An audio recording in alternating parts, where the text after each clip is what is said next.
You all, Peter Obi, the Labour Party presidential candidate, has finally reacted to the old drama between Okoye and Airpeace Airline.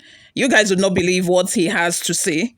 Can you imagine the sarcastic way in which he responded to everything that has been, going on so far? Before we delve right into the details of today's news, if this is your first time here or you have not subscribed to this channel, what are you doing? Please make sure you subscribe, hit the like button. It's very important because that way we are able to, keep giving you more reliable and authentic news. And also YouTube will be able to recommend this video to other YouTube viewers all around the world. Lastly, please leave your opinions in the comment section below. Without further ado, guys, let's delve into the details of today's news.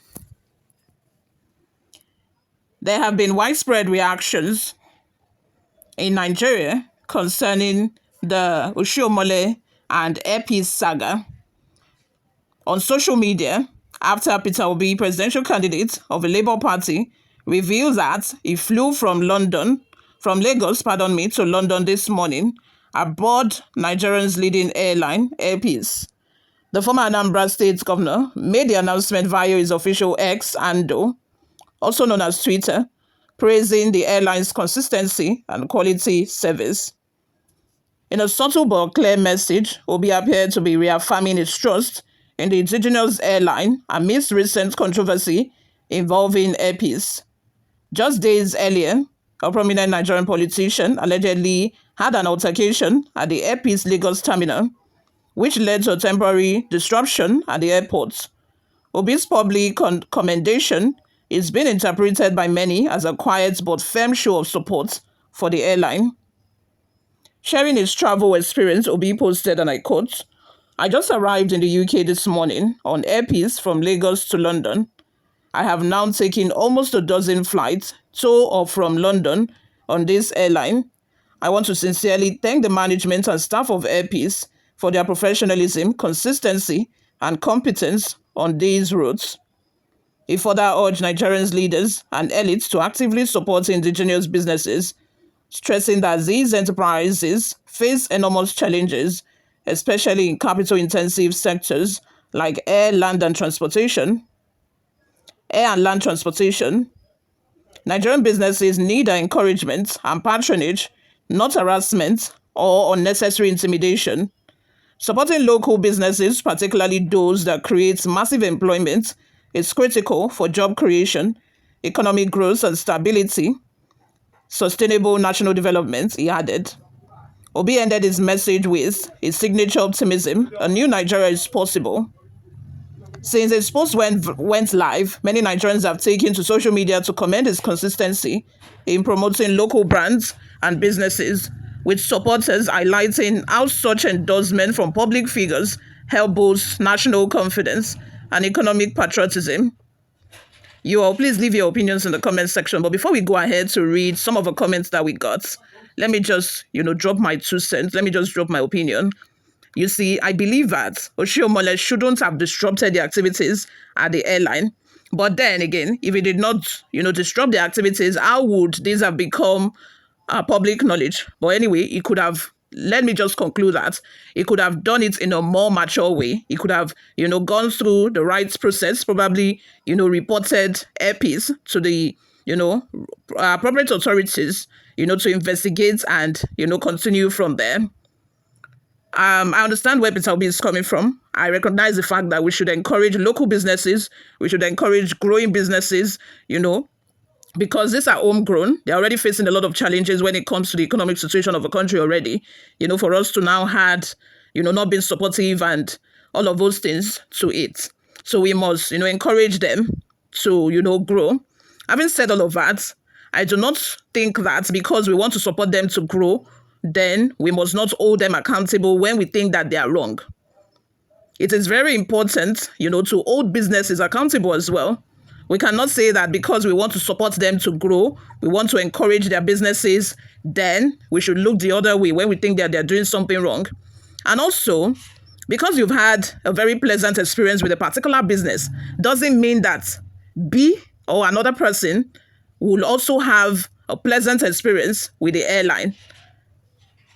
It doesn't matter because Team A had a pleasant experience with a particular business, it might be due to several factors that you are not even aware of. Maybe because you are popular, they know that they cannot throw bullshit in your way. They know that they cannot even offer you bullshit. So, you know, like I said in a previous video, any other politician would have accepted the offer of looking the other way and, taking the VIP treatment and, gone his way without thinking twice about what other passengers who were in the same situation as him would go through. Like I said, because you have always had a pleasant experience with a particular business doesn't mean that another person who is not popular, who is just an average Nigerian, would come out. Apart from even being popular, apart from anything, two people can go to a business and have different experiences from that business. So it doesn't matter. You get what I'm saying?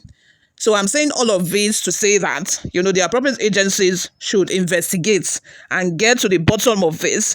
If Epis is truly, truly guilty, of rejecting tickets that are being bought online and selling on the spot tickets to people and then allowing them to board their flights while telling those who bought their tickets online that, the boarding time has closed, that, they should be sanctioned. That's just the truth. They should be sanctioned. We should not just let it slide, because I'm very sure that a lot of Nigerians have passed through this and I've read a lot of comments, concerning this as well. If they are found guilty, they should be sanctioned. And if it is Oshomole that is guilty for disrupting their activities at the airport that morning, it should also be sanctioned. That is just the truth of the matter. Anyway, guys, before we go, let's take a look at some of the reactions we got online. Williams Godwin says, please, let's tell Atiku to give chance for better Nigerian. Onwogba Sunday says, nothing to you, the man of integrity that now Nigerians are looking up to. I say, E.J. Awele. Okay. Yemi Adebayo says, if you like, don't only announce your arrival in the UK, but video record your seat at the tail of a plane to show you are humble and share how you abandoned the tram or taxi and trekked 10 miles to your downtown hotel.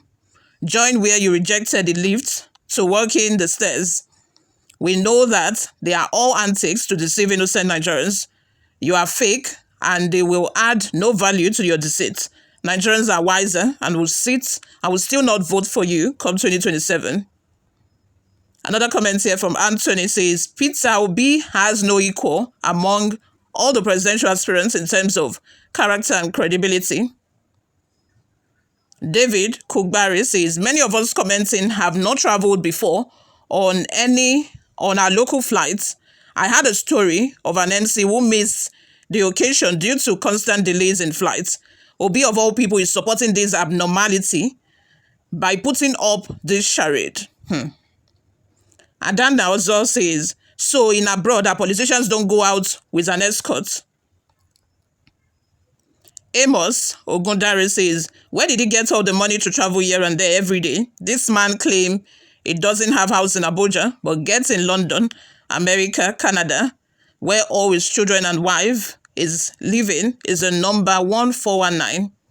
Lastly, from Abdullahi Aladu says, only you moving along, no police, no ADC, no escort, no bodyguard. How I wish you were emulate him when you come to Nigeria. You all, let's have your thoughts and your opinions in the comment section. Thank you very much for always listening and watching, guys. I will see you all in my